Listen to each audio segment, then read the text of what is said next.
Good evening, everyone. It's Kim from the Pennington Public Library. Thank you for joining us for a conversation with local Hopewell, New Jersey author and poet, Colby Cedar Smith, who'll be speaking about her debut novel, Call Me Athena, Girl from Detroit. Please feel free to contribute your questions to the conversation via the Q&A section and any comments you may have in the chat window.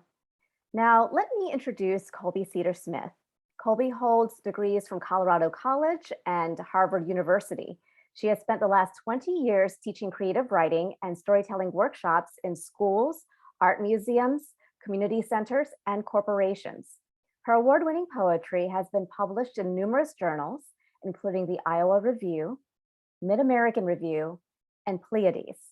In 2020, Colby received a New Jersey Council on the Arts Fellowship in Poetry and a 2021 New Jersey Artist in Residency grant for her work with the Nature Harmony Project, teaching Hopewell Elementary fourth graders how to find wonder in nature and the written word.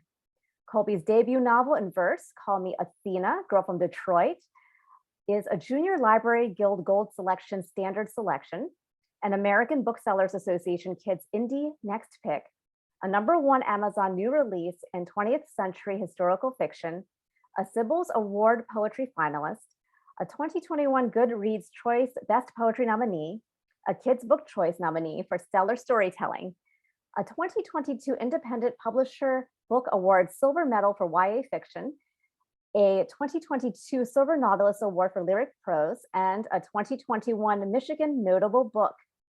It's my pleasure to welcome Colby Cedar Smith.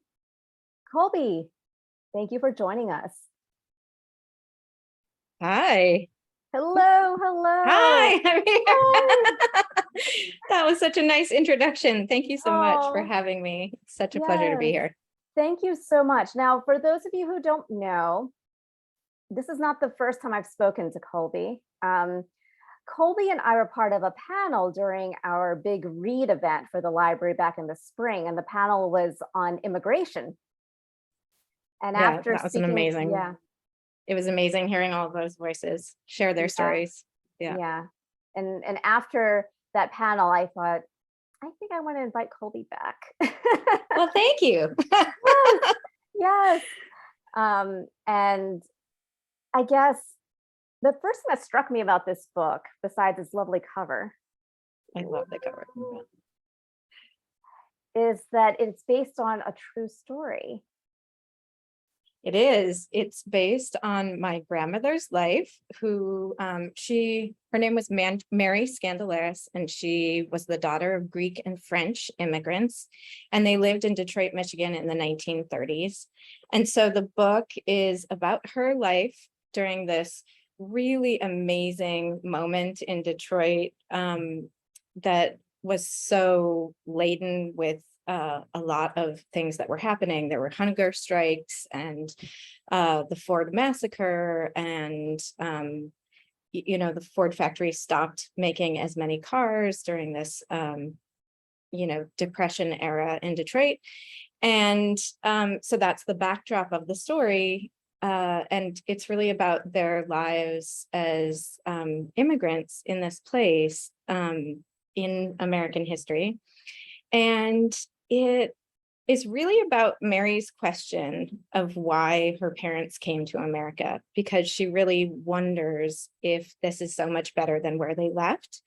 And in response to that question, the book then flashes back to her parents' life in Greece and France at the end of World War I. And you really see why they needed to leave and what was leading them to leave and hope for a better life in another place.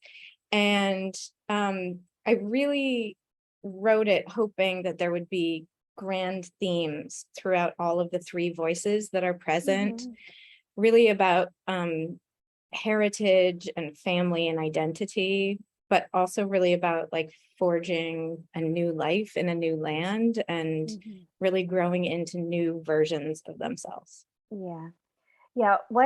There's a lot of mystery in the book too. And I hope you don't mind. Maybe reading the Are first you, do you poem. have to like do a spoiler alert? I don't know how many people here have read the book and how many have just picked it up. Feel free to chat in the chat window. Tell us, if you've read the entire book. I know someone said they had. Several people have. Anyone haven't read the book yet? Okay, a lot of people have read all of the book. A lot of people love the book. Oh, good. Yeah, Thank you. could you read the first poem? Just drew me immediately. It's entitled "Grief," and Yeah, I can read that. yeah, yeah, it gives me chills. I'm really, really glad you love this poem. What is so strange about this poem is that it was one of the last poems that I wrote during writing the book. And I knew that the first poem had to really encompass a lot of the character of the book, the voice of the book, and the themes in the book. And so I wrote this, and there's a whole bunch of reasons why. But it's really for my grandmother where this all began. Grief. Grief consumes like a brush fire. It begins with a glowing cinder. You think you can smother it with your boot. As you tap and kick and stomp, it spreads across the grass.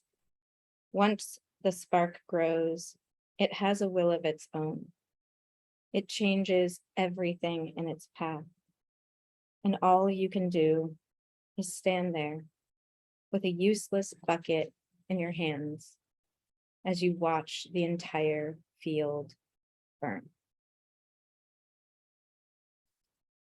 Wow. And yeah, one of the real reasons that I wrote the book and the inspiration for the book was to process the grief of my grandmother's death.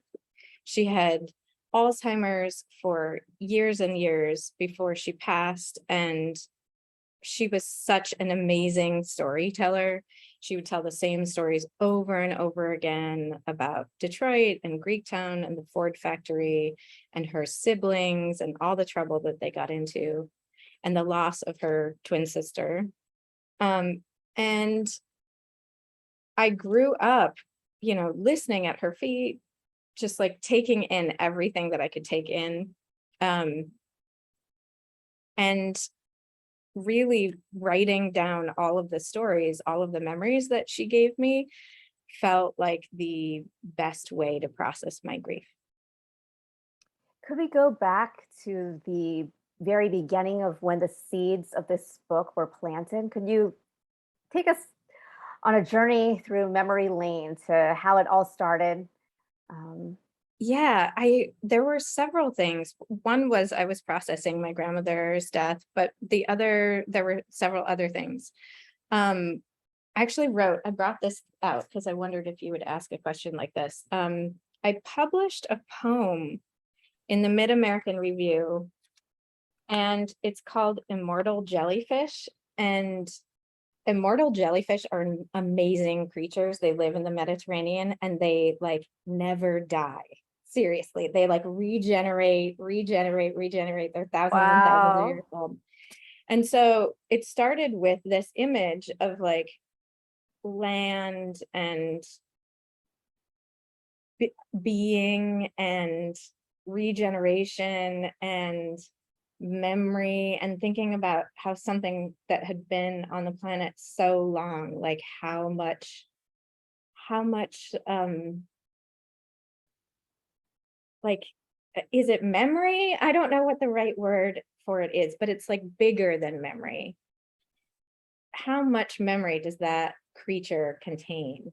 And then how simple and how small each one of us that only lives one lifetime in comparison to that creature. And I was just thinking, well, maybe intergenerational memory keeps us immortal, keeps us alive. So I wrote this poem, I got it published, and it was actually the finalist for the James Wright Poetry Award. And then as I was writing it, I realized, I think this is a book.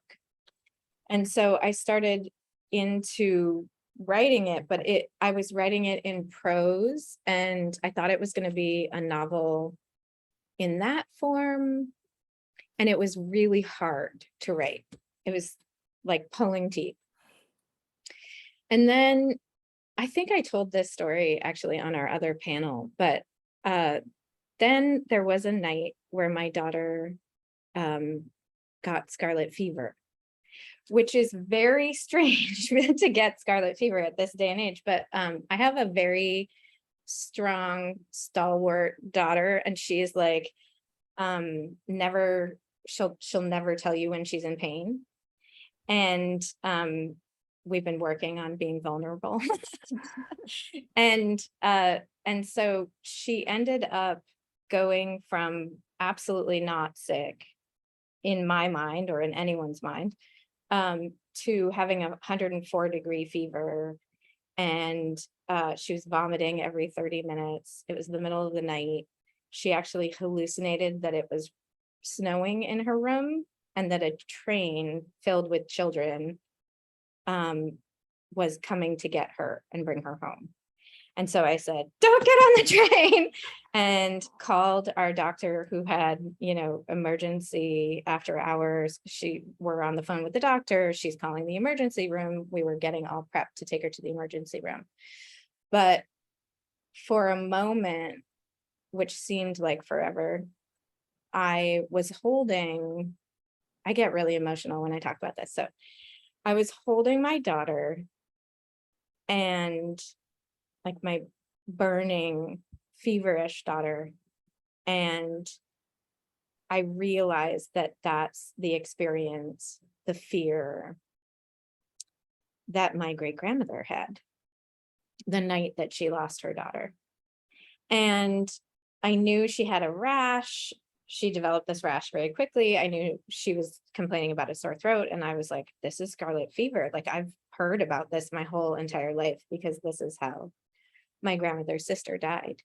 And so at that moment, I felt like the only way that I can describe it is like the veil of time Yeah. sort of like shifted in the room. It became blurry. And I, like in moments of birth, if you've ever birthed a child, or in moments of witnessing someone pass, like the veil became blurry. And I really felt like my great-grandmother was with me. And I think that that moment really made this like intergenerational, I only met her a couple of times, and like I went to Detroit as a child, but like I didn't know her as an adult. I didn't know her in any cognizant way. I knew my grandmother really well, but not my great-grandmother. But I had all of this sudden this moment of like, oh, what if I could know her? What if I could look and lean into who she was? She must have had passion. She must have had things she desired and wanted, and she must have come for a reason, because all of the stories that I heard about them from my grandmother were that she was angry. She was war-torn, she was tough, she was hard, she needed Mary to be this specific type of woman. She was an orphan, and I really wondered who she was beneath all of that anger. Was there ever a moment where she wasn't full of anger? Wow. At being, losing a child, being an immigrant in a place that wasn't taking care of their family and their basic needs. So yeah, who was she? Wow. That's such a powerful story, Colby. And yes, I remember it from our immigration panel talk, because I had mentioned how sometimes memories passed down from your family members are so vivid that you feel like they're your memories. I think we had talked about that. Yeah, and that statement gives me shivers, because I feel like so I think about it as sort of like elephant memory, that there's, and also I've looked into the scientific and psychological concept of epigenetics, which is that we actually like carry the trauma of past generations in our DNA. And so there's a real question for me, and this gets into slightly spiritual land, but I mean, it's writing and it's poetry, so we can talk about the spiritual, but it gets into this, like, are these memories in my body, or are they present around us in the space, in the houses, in places? Like, I don't know, but I do know that I feel something strongly, and I felt it very strongly as I was writing the book. Wow. There's another poem I'd love you to read. And I love that you're really just pulling them out. it's just so powerful. And, and because you mentioned that story with your daughter, I'm going to be a heavy hitter and ask you to read page 225 in your book, Death Walks in the Halls. Yeah, that's a big one. Yeah. That was a hard one to write. And I have to say that I wrote this, and then as I started to read it later, or I mean, there's a whole discussion about, I wrote this book before a lot of things in our nation started to happen that made this story even more relevant. Mm-hmm. One of the things was COVID hit, and we were seeing, bodies being carried out of hospitals, being, Yeah.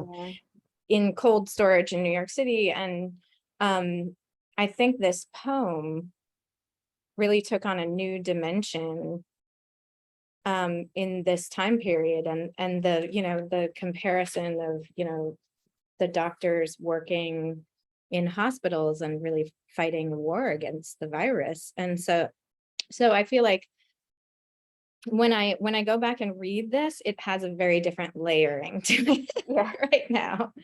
But it seems like most of you have read the book. And so this is really in John's section. She's innocent. She's from this really privileged background. Her father was a doctor. He's been sent to Siam to fight, to heal soldiers. And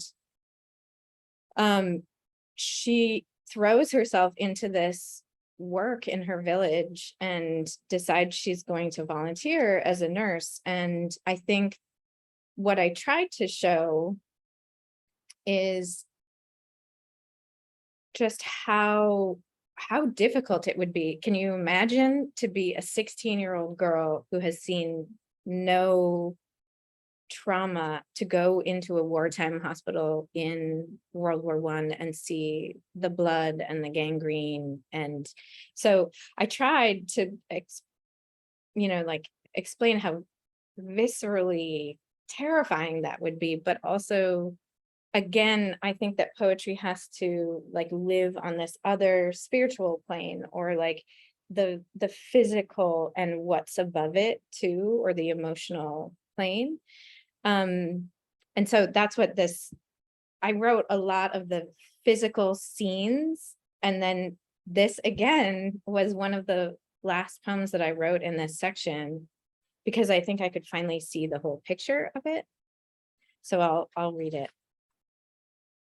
Death walks the halls, a feeling, a smell.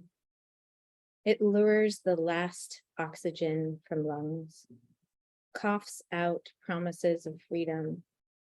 Through the window, past the city gates, to the deep waters below.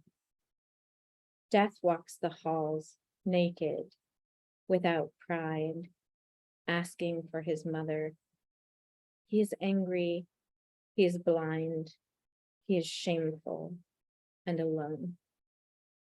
Death walks the halls, not as a cloaked demon, but as a nurse with a clipboard, who closes a young boy's eyes and marks the time his heart stopped beating.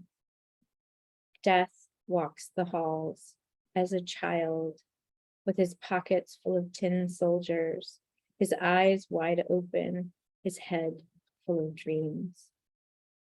Death walks the halls, as a doctor who says to the mothers and the fathers, there was nothing more we could do.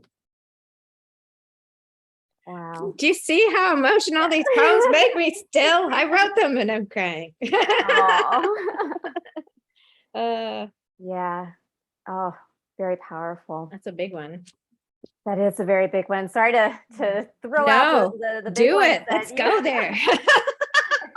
At this point, I just want to warn the audience that Colby and I have had numerous conversations in prep for this, and in prep for the big read this past spring. And we are talkers. Colby and I can go on forever together. So we are trying to keep an eye on the time, but Yeah. um, But I'm glad we're going deep too. yeah, we're going deep. If any of you have any questions for Colby, feel free to put them in the Q&A, definitely. Colby, there was a question actually that was submitted prior about your process. And you've mentioned so far about how some of these poems were written, I assume, out of order then. They're all, I'm not sure about the order of every poem you've written, but the question is, this is from Alice, and Alice is interested in how you write the interspersed points of view. And do you outline each person's story and then weave them together? Do you have another approach? To talk about this, I'm going to have to talk about the process of the book, which is that I realized, and a lot of authors say this, and you will hear it over and over again, that writing a book is a team sport. So this book went through 2 submission processes, went through 2 agents, and each one of those transitions was absolutely harrowing and took a lot of gumption to keep going and keep submitting and keep finding supporters for the book. I like the first version of this book, the first way that I wrote the book was that it was in 3 separate sections. So Gio's section came first, then John's, and then Mary. So it was like this linear way of reading the story. And it was simple, I think, is how I would say. It was very clear. You got to stay with the character and feel all of the emotions and then move to the next one. What ended up happening was it was submitted by my first lovely agent named Larissa Helena, and it was submitted to 5 publishers, and we received 3 what are called revise and resubmits, which at the time felt like a humongous rejection, and I cried for 6 months. But what I realized later on is that that's normal practice. So agents will always, or editors from publishing companies will always give you an editorial letter or point out things that are lacking in the book or need to be fixed basically before they can get them through the editorial process and to the marketing team. Because what a lot of people don't understand is you get an agent, that's super hard. Then the agent sends it to a single editor. The editor has to love it. They're only going to publish 5 to 10 books that year off of their list. So they get thousands of submissions. They have to choose yours as their 5 to 10. Then that editor has to sell it to their editorial board. And there's probably 10 to 15 editors who have to be sold on this book so they can make presentation. They love your book as much as you love your book, and they want it to be on their list, and they don't get it a lot of the time. They don't get the ones they want.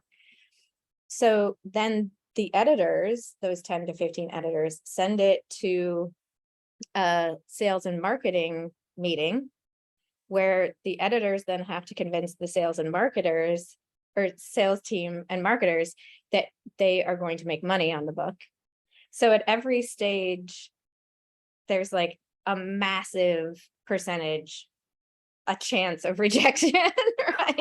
Like the fact that Wow. any, when you like study the process of like how like cells start multiplying and babies are actually conceived, and you're like, this is such a miracle. That's how I feel about books. Like, how did they contact? How did the zygote form? But so what happened was, like they took it to the editorial, the first round, they took it to the editorial. The editorial was like, this isn't going to make it past the sales and marketing. So the editor came back to me and wrote several editors came back and wrote editorial letters or comments.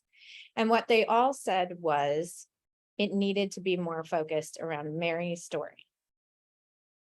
And that was a little bit hard for me because I saw all of these stories as very equal and like I started writing because I wanted to tell the story of my great grandmother. So I was like, oh, is it really just Mary's story? But it was easier to spin the pitch of, Mary as the main focus. And so I started to think about it, and then oh my God, I can't even tell you how complicated it was to like weave the sections together. It went from 245 pages to 575 pages in the process. And I had color coding, and I had an entire room in our house that like the manuscript was spread all around. And I was like, the really complicated part was trying to figure out where these because it's poetry, right? So you need a punch. You need a punch at that, like a punch at the end of every single poem where you're almost gut punched, right? You feel terrified, you feel excited, you feel grief, you feel loneliness. Like you have to have that big emotion at the end of every poem. And there's a lot of poems in here. But for me, the really big ones had to be at the transition to another section. So it was like, which one of these poems is going to make the reader keep going? And that's really the question for me about novel making in general, is like, how are you going to keep the reader turning the page? And part of it is mystery, which I realized later on weaving these is like how, and I'm thinking very deeply about that for my second book, but like, how do you create something where the reader has to feel like they're participating in completing the story too? Oh, I know what's going to happen. Oh my gosh, is this really what's going to happen? And that actually has a really beautiful word, which and like theory behind it. It's called the diegetic process. I hope I'm saying that right. But or diegesis. It's basically that we want to complete something. We want to participate. And we want to do that with our novels too. So if you don't allow the reader to do that, then they'll put it down. So what I was trying to do, yeah, exactly. What I was trying to do when I was weaving was like, okay, what are the themes and patterns in all of these three stories? How am I going to make like the building up of the plot, the climax of the plot, like everything falls apart for all of them at the same time, and then the resolution happens at the same time? And how are we going to because if you have three sections and one of them is like climaxing over here and one of them's climaxing over here, it doesn't feel good. Is that allowed to be said on the air?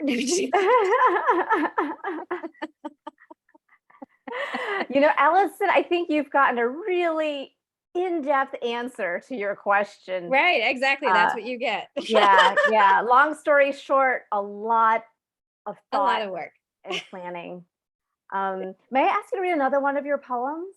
Yeah, which one? Yeah, a lot of your poems have that tension. You talk about the punch you feel at the end. And I think a lot of them have contrasting imagery to produce that punch. One of my favorites is page 171, Athena, why do you fight? I'm I love this poem. I'm glad you're choosing all my favorite poems. So thank you so much.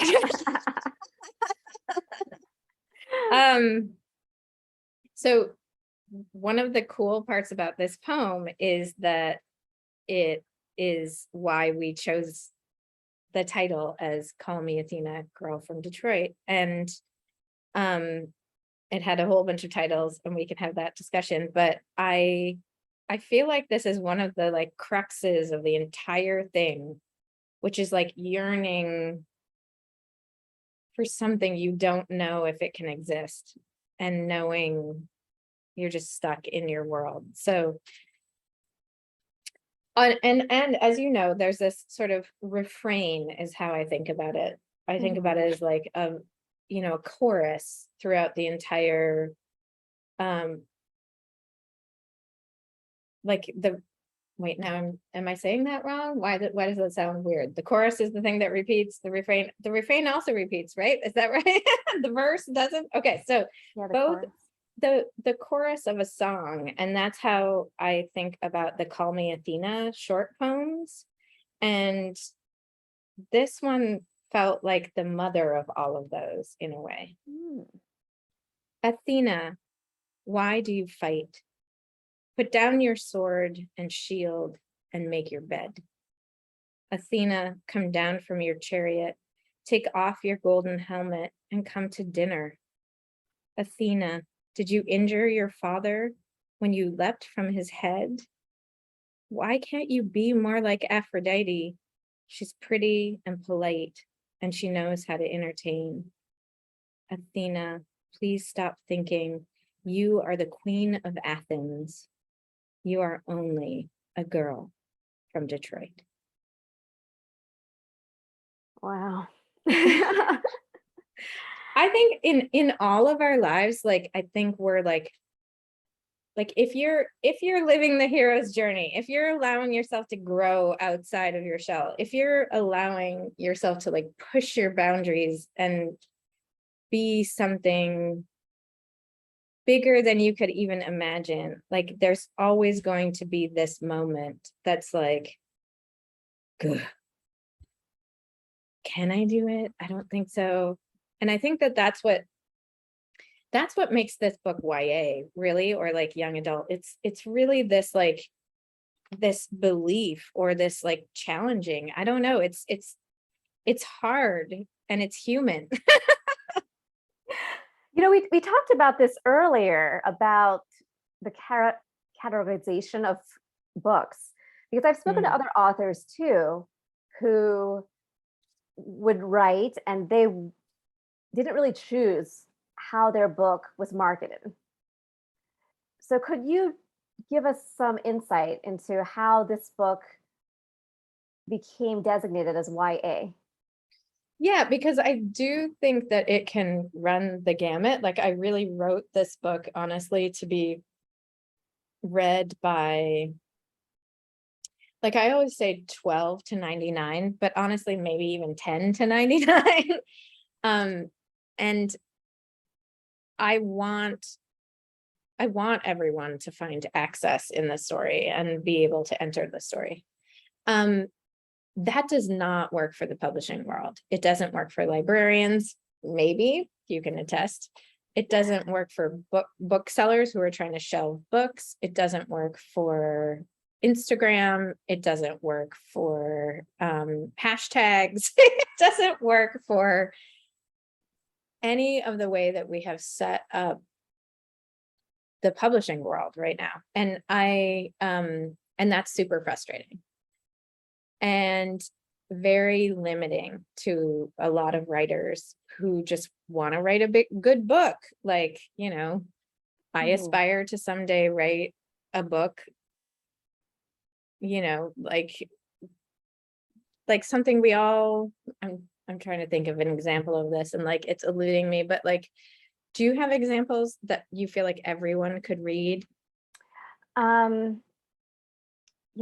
I have a children's librarian background, and one of the things I learned, and I definitely agree with from grad school, was a good children's book should just be a good book. Right. Mhm. Exactly. And some of my favorite children's books are books that I've handed to adults. Um, Kate DiCamillo, for example, who wrote The Oh, Tale she's of amazing. Despereaux, she Mhm. slaves over every word. You know, she's compared her writing to a workout routine where it's painful, but you get to the finish line and it was worth it.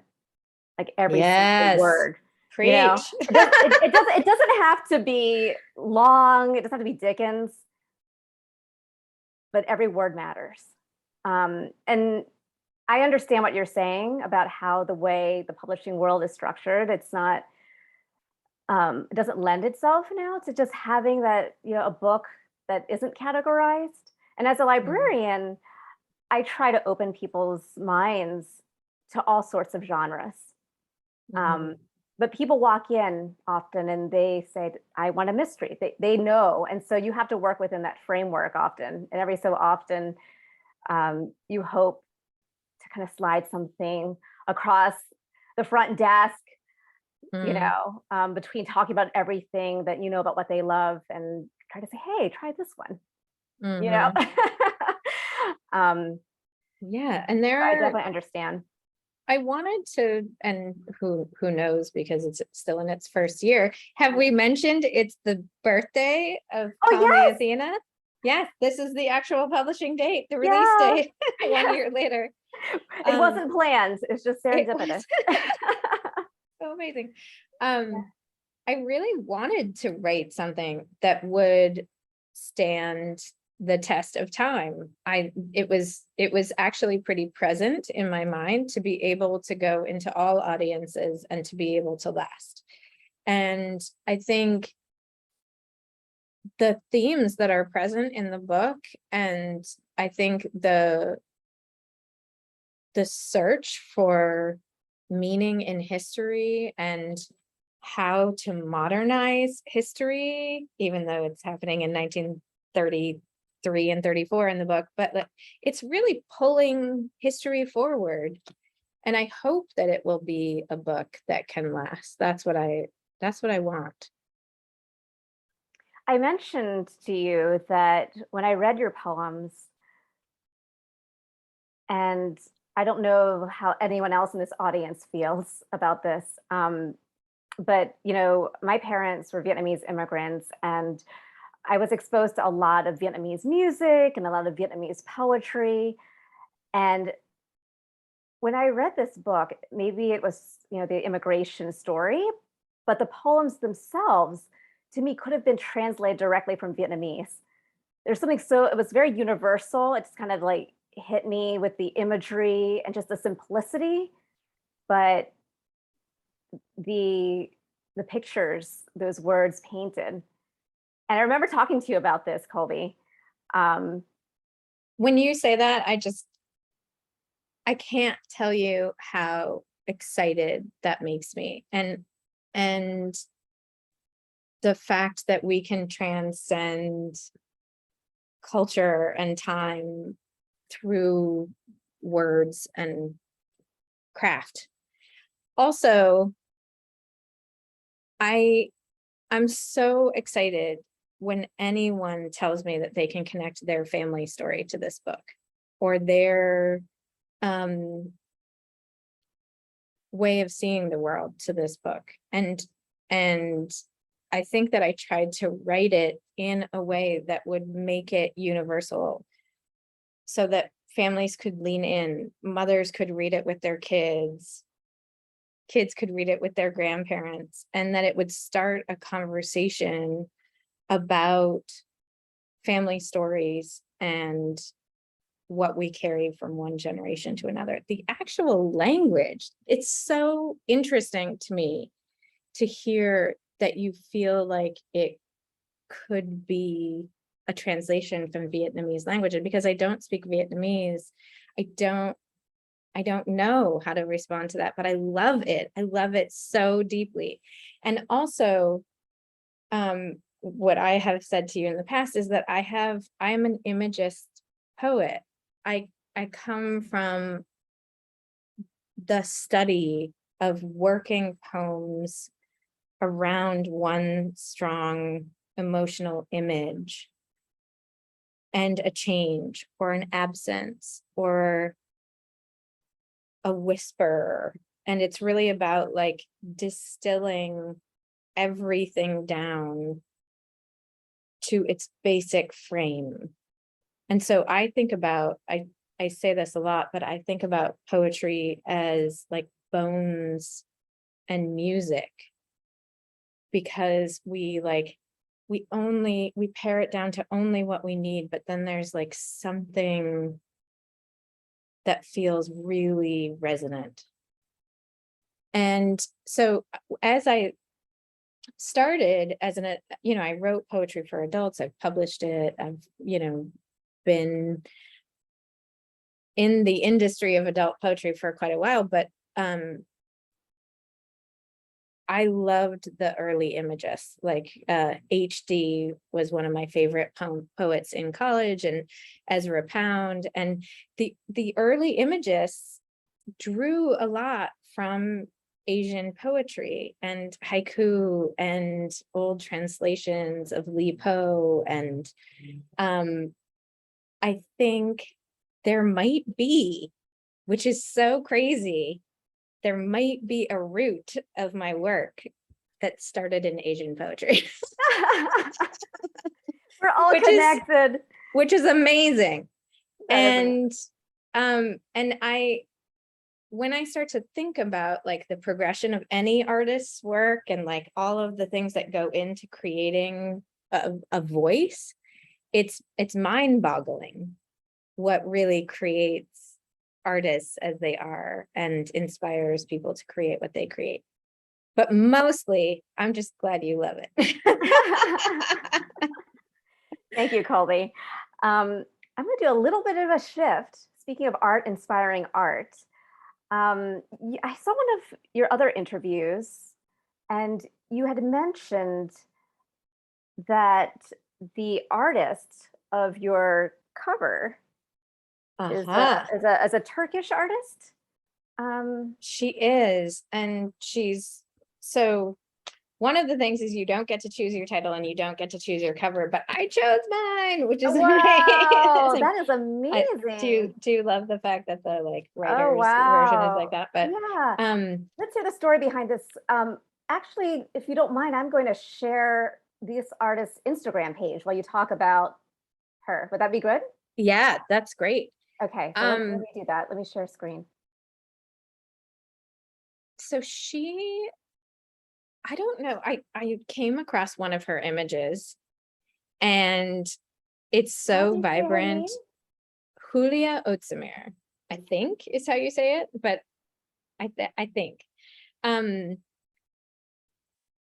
she's like, every single one of her images is so vibrant, so feminist, so beautiful and passionate,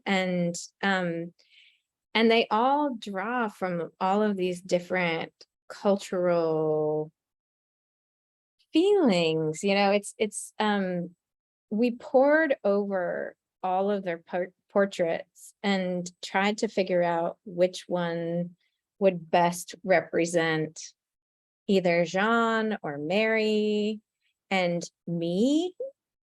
And so I get a lot of people saying like, oh, well, the character on the front doesn't look Greek or doesn't, but really Greek people look very wildly different from one another if you think about the massive amount of different cultures that landed in Greece.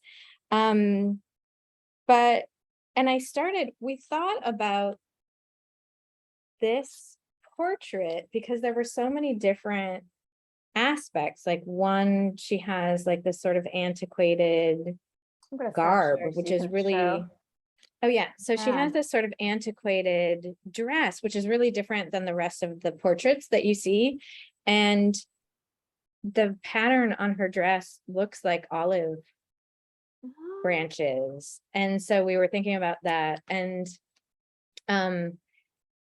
it's almost like this woman has a bird whispering into her ear, and for like Petit Oiseau and the character in the book.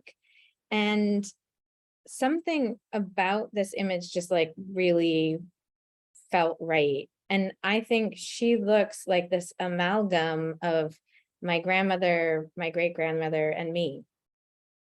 And I think it felt right to me. And, like in the book, Mary's always talking about her wild hair and how she can't control it. And so it just felt right. And also, one of the things that I love so much about this book is that we worked really hard to find these little Oh, yeah. little pictures that would represent each one of the characters. And it was really easy for Jean because we thought, okay, well, it's going to be a bird and it's going to be the bird from the cover. And we knew that Geo was going to be an olive for the olive groves that he comes from. And then we really struggled with Mary. What was her thing? And we went back and forth, like, should it be an owl for Athena, but she doesn't ever talk about owls. And then I really came down to, it was really about like Mary hoping to become who she wants to become. So we settled on a dandelion for wishing. Oh. And this sort of floating across time, floating across the air. So yeah, I really love it. And I want to share, because this is like the magic of real time, is that Kim and I might have discussed this earlier, but I do have the actual piece of art that Julia created for our cover, because the one that I found was not, you're getting a little glinting, but that's okay. The one that I found online was, she couldn't find it again. It wasn't in the right resolution to put on that cover. And so she recreated the piece of art specifically for us. Wow. Which is amazing. And we love her. So you got to choose your artwork. That's I did. Amazing. Thank you, Andrews McMill, who really puts emphasis on what artists want to do with their books. Yeah. But your title, I know. I've spoken to so many authors who say, nope, don't get to choose my title. Yeah. So how did we land on Call Me Athena, Girl from Detroit? So, well, it started out in these 3 different sections. And the first title was The Thief, the Nun, and the Elevator Girl. Okay. Which I loved, but no one else loved. It's too long. It sounds like a mystery novel, like da da da da da. Then the first agent and the first agency decided, I had pulled out a poem, and I'm gonna forget what the poem is titled. I had pulled out a poem that was by Langston Hughes, and I think it's Oh America. And it is all about all of the people who make America happen, and like the unspoken voices and the marginalized. And one of the choruses in that poem is "Let it be the dream." And like, let it be the dream that everyone in America has a voice, is really what the poem was about. And so I had pulled that out as something that I thought would be really great at the end of the book or at the beginning of the book. And so the second, or the first agent was like, well, let's call it Let It Be the Dream, because it's all about the American dream. And I liked that one, but there's something about that title that like just washes over you in a way. So in fact, like even 2 years later, I have a hard time like quite remembering what that title is. Like, it just feels like it blends in too much. So then when I got my new agent, Allison Helligers, who's like the dream agent, she's amazing, and eventually sold this book, and I love her to death. She was like, well, let's give this a jazzy title. Let's give this a standout title. And so we went through, like, really, when you're working with agents and editors and marketing departments, you're really trying to find something that's like a common theme in the book and like keeps on showing up, but also something that will stand out. And then we settled on Call Me Athena, and we went back and forth about like Call Me Athena or Call Me Athena, Girl from Detroit. And initially I felt like it was too long, but really when it comes down to that poem that I read, that's really what it is it's like Call Me Athena, like super strong and able and like ready to get S done. But from Detroit, like this gritty, beautiful, historical city that like just breeds people who are survivors. So it's like the goddess with the like grifter. Yeah. Speaking of Detroit, can I get you to read another poem that's Yeah. it's earlier on. It's page 18. We climb down the stairs. Ooh. About her brothers. Yeah. We Yeah. climb down the stairs. I love this Page one. 18. Yeah, I really do. We climb down the stairs, pass through our father's store, and enter the busy street. Our neighborhood smells like trash, metal, and oil, ammonia, slaughtered chickens, and roasted goat meat. Folks from Greece, Romania, Poland, and Mexico, and many Black families who've come up from the South inhabit the row houses and duplexes along our street. Most of our neighbors came to Detroit because Ford paid his workers well, $5 a day. Word spread far and wide. My mother says I'll never have to travel to learn the ways of the world. The whole world lives in Detroit. It's such a beautiful image of Detroit. I know, and I do like, I believe so deeply that that is like, there's so many influences, even to this day. So Detroit's such a deeply artistic, creative place. And it's a place of makers and doers. And I really feel passionately about Detroit. I wrote a book about it. Yes.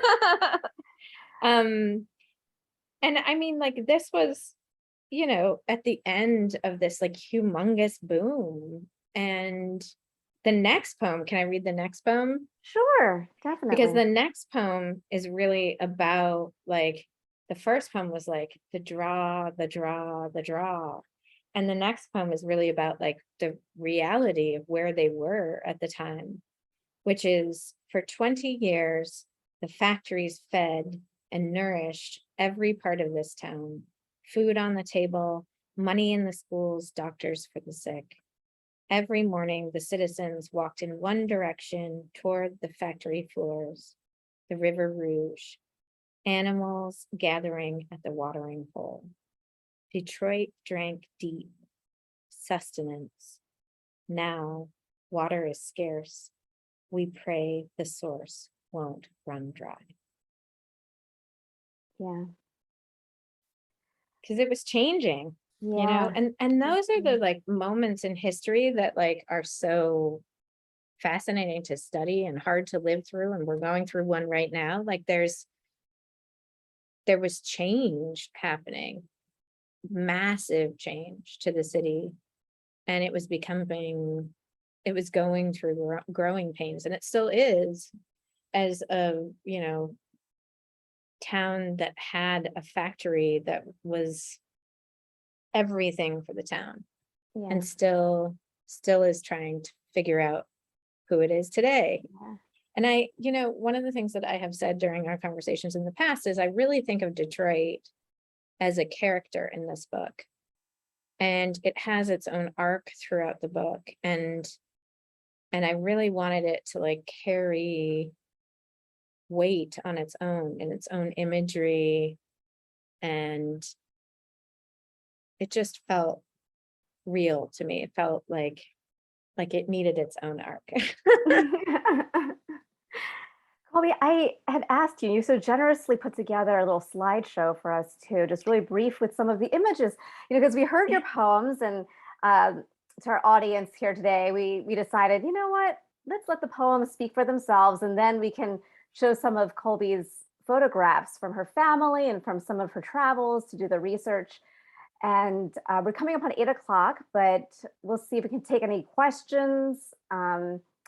We have, we talked about so many possibilities in this discussion tonight, and we've kind of skimmed, I would say, is it the surface, or we kind of delved a little deeper?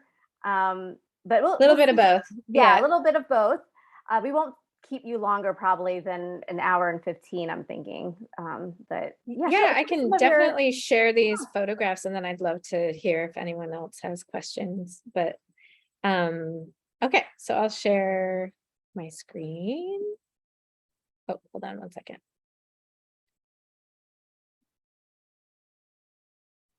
Wait, let me actually.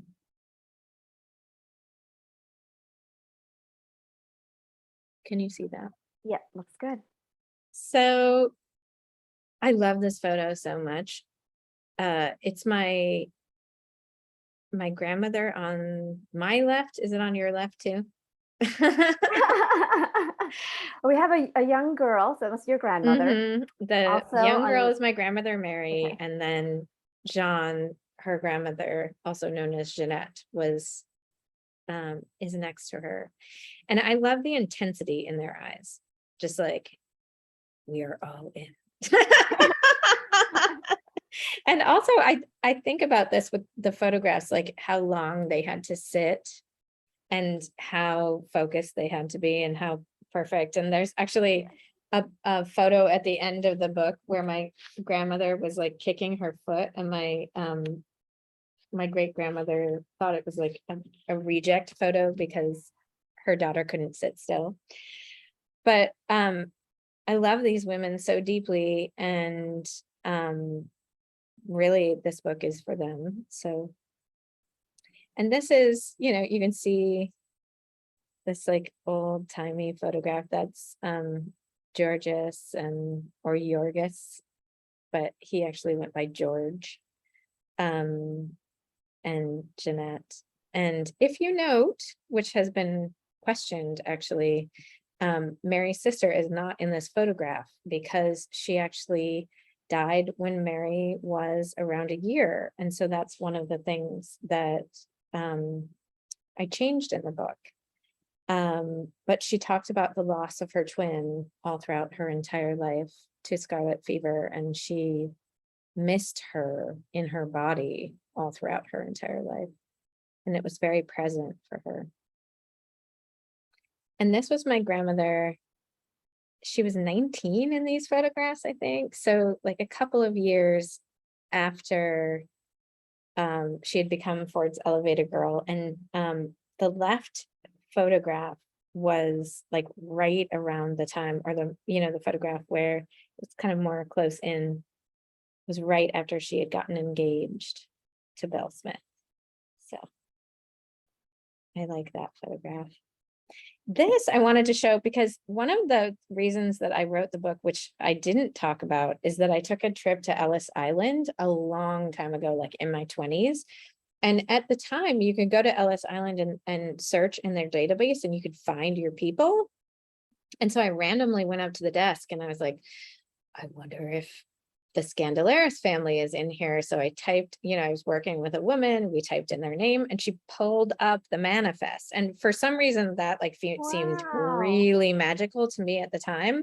I mean, 20 some years old, standing on Ellis Island, like actually seeing the manifest. But if you see what is even more freaky about this entire thing is if you look at where, let's see, you can see, let's see, I have to get closer. The Scandalaris, the what? Yes. I thought I saw your name. My name is on there. Oh my gosh. Twice, 3 times, twice. Yeah. So I pulled up this manifest on Ellis Island. It's totally random. I'm looking at this thing that's been written. So I changed this a little bit in the book, but they came back in 1920. And it was written that long ago, and my name is on it twice. And I was like, Wow. what the hell? And we talked a little bit, like, what is Mhm. that? Who is that? Is that a passenger? And she thought that it might be the person checking them in. So the person like making sure everyone is like passing through.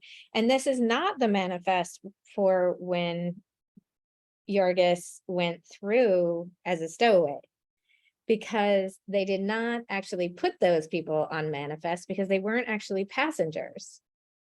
And they just stuck them directly in the jail and then sent them back, which he became a naturalized citizen because of fighting in World War I. So there is no Mm. record of his first trip through Ellis Island. This is Wow. only when he went back to fight in the war, and then he brought her back at the same time. Okay. So that's fascinating. It's really freaky, but fascinating. This I wanted to show because I think it's really easy for us to read books and kind of have an image in our mind, but this is actually the bay, the actual bay in Greece that I was talking about. And it's so I've been here. I went when I was a kid and visited relatives on my father's side, and this is what you get to see. And this is what he left behind to go to Detroit, Michigan. And these are, the olive groves and that are so present in the book. And then on Jean's side, this is Saint-Malo, which is such a magical city. And you can see the ramparts, that like the walls around this medieval city that I talk about throughout the book. And these are pictures that I took during our family vacation there, which / research trip, where I looked into all the different places that I mentioned in the book. That's Saint-Michel, Mont Saint-Michel down in the bottom, and all the beautiful ocean cliffs and food, and the convents, and like this, it's just, the imagery is amazing, and it's like not hard to write this book when you've actually been to the place. And then we get the third location, which was, Detroit in the 1930s. And I think these photographs are so amazing. This is the ferry that I talk about, and downtown Detroit. And this is the dance hall where they went dancing, and Oh, like they wow. would, various other times they would set out big, there would be orchestras and big tables set out, and it's pretty amazing. And this was the political background. We have a lot of unemployment, anger at Hoover, and riots. And this is the backdrop of the story. You have what's so fascinating, and it's still like what we're experiencing today. You have the opulence of the dance halls and the massacres on the street. It's like this thing happening in tandem, which I find so, it's fodder for stories. And this was the Ford foundry around the time when my great grandfather Yorgos worked there. And this is what he would have been doing: hot, sticky, hard labor. And these are pictures from my family's trip to Detroit to visit and pay homage to all the parts in the book. And that's the entrance to my grandmother's high school, which is in Highland Park, which is one of the most dangerous parts of Detroit these days. It's Pershing High School, and also the Institute of Art, and Belle Isle fountains, and the conservatory. And then I also wanted to show a couple of pictures of the historical figures that I included. And, I knew I was going to include Ford because he was actually played a role in my grandmother's life, and she was his actual elevator girl. But also Eleanor Roosevelt, who did come to my grandmother's house with a limousine on Christmas Eve. But also this photo of Eleanor Roosevelt is so, it really captures her spirit. I think she did so many altruistic things for immigrant women and children specifically. And she was such a kind heart. And, you know, Jeanne d'Arc has always played a role in my family as like a courageous woman. And I learned as I was writing the book that Eleanor Roosevelt and Amelia Earhart took a ride together around the time where this was happening. So it would have been something that my grandmother was hearing. And so I decided to include Amelia Earhart's ride as well. And this is my family. And all of my grandma Mary and Jorgis and Jean's great-grandchildren. And I just wrote the book for all of them. So that's it. And I hope so that gives a much. backdrop to the story and kind of Yeah. makes Thank it a you little bit more so real. much. Yeah. Well, I don't see any questions right now, but you know, Colby, I think I've asked you to read so many poems. I'm going to let you read the last poem of your choice because I know you had Mm. poems you were thinking You know what? of reading Let's as read the well. last poem of the book. I love Oh, that poem. all right. And I was going to read some of the romance books, but I think if it's, or the romance poems, but you know, I think this is a good one to leave it on. Because it's about, you know, families and those who are gone and those who remain, and getting a little closer to who we want to become each day. In my dream, air fills my lungs. My chest rises and falls. I can hear my city breathing, up and down, rise and fall. In my dream, Marguerite and I are flying over the river that cuts through town. We travel with the current until we can see the entire country, the rolling hills of wheat swaying in the wind, the mountains pushing upward, the rivers spilling their water into the ocean. The swell of the stars close above us. In my dream, I can see my father and his sister traveling over the ocean on the wings of the wind. I can feel the joyous breathing of the people, land, and sky. In my dream, I know our family in the heavens, and with our feet on this glorious land, are finally together, traveling toward the sun. Oh, thank you so much, Colby, for talking with us tonight. It's been such a pleasure. I know. It's been my pleasure too. It's been absolutely wonderful. I always have such a good time talking to you, Kim. Oh, likewise, likewise. I know that you are going to be live, actually. Is it at Princeton?